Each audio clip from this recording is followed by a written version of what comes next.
Peace and good morning. How's everybody doing?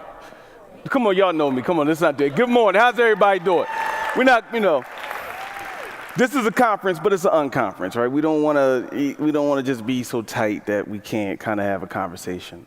So first thing I want to say is in 1988, there was Bobby Brown was the king of R&B, and he used to do videos, and he used to have this thing on his face, right? And I've never had one on before today, so I feel like Bobby Brown, and he's still the king of R&B, no matter what anyone thinks. So I'm channeling Bobby Brown today. So today's conversation for me is about a journey, all right? It's about a journey from one place to another. It's about a journey from a boy to a man. It's about a journey of cities, and how do cities grow, how do cities change, and how do cities evolve. And that's one of the things that I've dedicated my life to. That's one of the things that everyone in here has dedicated their lives to. So we're going to have a conversation, and then we're going to get to a challenge, okay? So you see the picture. A lot of people cue in, this is West Philadelphia, and then people say born and raised. We grew up close to each other, but we didn't live in the same place. So this is the view I saw as a child, okay? This is what every day when I got on the train to go to school, this is what I saw. And I saw the wonder of downtown. And the city and what the city represented always meant so much to me, all right? My experiences and the experiences that were happening in my neighborhood were a little different than maybe in other neighborhoods, but it always made me think about the possibilities, and we're going to come back to the possibilities. And from that, this is where I learned how cities operate. You felt the city. I was a child, so I just dealt with whatever the city gave me, okay? And I learned a lot of things. So now I want to transition. At 18 years old, I came to Pittsburgh, the University of Pittsburgh. And Pittsburgh is where I came to know myself. Okay, Pittsburgh is where I came to learn about cities. I came to learn about the other side of Pennsylvania. Now, I didn't see this view when I first came in. I saw, the cathedral and Tower A, Tower B, and Tower C. So it didn't look quite like that when I got here. And also, to be frank, when I got here, it was a different town. There was a time where things were different. There was a time where when I got on the T, people looked at me. There was a time where you could catch one bus to Monroeville Mall, right? There was a time where you couldn't go in certain neighborhoods. So in all the things that we're experiencing and going through, we do have to remember that we did have a different time. And we're in a good time. We're in a good moment. We're in a moment of change, all right? We're in a moment of that 5th P, possibility. But we can't let the window pass us by. We have to make sure that we seize the time and we're focused on what it means to truly be an equitable city, what it truly means to be a just city, what it truly means for the city to become all that it is. So we're in a good space. So a couple years ago, I would be on Facebook. People kind of get into long, drawn-out Facebook fights. So what I started to do was just say 3 things, and I would not say anything else about it. Right? So I wouldn't argue, I wouldn't discuss it, I just would say it, and I could get it out the way. And what I found was people started to listen. People started to respond and talk about various things around economics, community development, pop culture, whatever have you. So today I want to talk about 3 things, and hopefully, you kind of get something out of it. Some folks may be aware of it, and some folks may not. So let's go to the first one. There is always a there.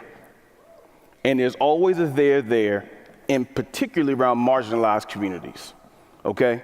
There's always a there where communities have been disinvested. There is presence. There is something. It is not something to be put upon. It is something to build with. There is a difference between place making and place growing. And I got to give a shout out to my friend Calvin Gladney for the place growing one. I decided to make it all one word, so that's what it is. It's one word now, place growing. And third, it's more than place, it's race. And I'll get back to that when we go through the process. So number 1, there's always a there. In our development, in cities all across the country, we hear a lot about what it means for place and how cities are changing and how neighbors are blighted, how neighborhoods are disengaged. And we use words that are almost violent in their nature. We use words that come close to erasure, all right? We use words that downplay who people are and their experience, even in the face of all that has happened in cities for the last at least 60 years. So one thing that I want everyone to come out with, there's always something there. There's always something to build from. It's not always easy to connect to it. It may cost more to talk about it. It may cost more to engage it. But what you actually do is create places where people feel comfortable, where people want to be, and it provides a connection. So I'm going to show a picture, all right? This is a picture of the Larimer School in the Larimer neighborhood, okay? So you look at it, number one word, it's blighted. It's abandoned. I see resilience. I see self-awareness. I see the fact of taking really bad lemons and making really good lemonade. Okay? I see the fact that we have to acknowledge the presence of what communities do and build upon that in order to create places that attract people and retain people. Okay, so this is just an example, and this current administration, the Mayor Peduto's administration, has really been supportive of the Larimer Consensus Group, of the Choice Neighborhood process, and you'll see a lot of development, how we look at places and make it equitable for all. But I just wanted to always bring us back to when you see one thing, you can also see something else. So, number two, there's a difference between placemaking and place growing. Placemaking is the rage. We hear creative placemaking, this kind of placemaking, that kind of placemaking. You hear it all over. What I'm going to submit to everyone today is that we have to be concerned with growing places, and you can't grow places without growing people. People have to be at the center of the process of what it means for neighborhoods to change.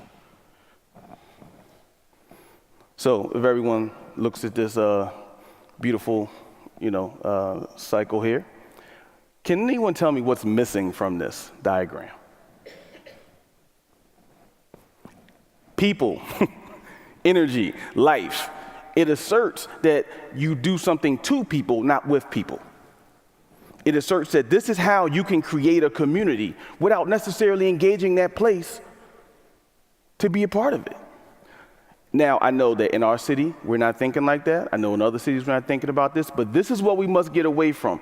It can be very easy to go into a place and identify how to shift it. We know how to move markets. We know how to move buildings. We know how to fix buildings. We know how to do that.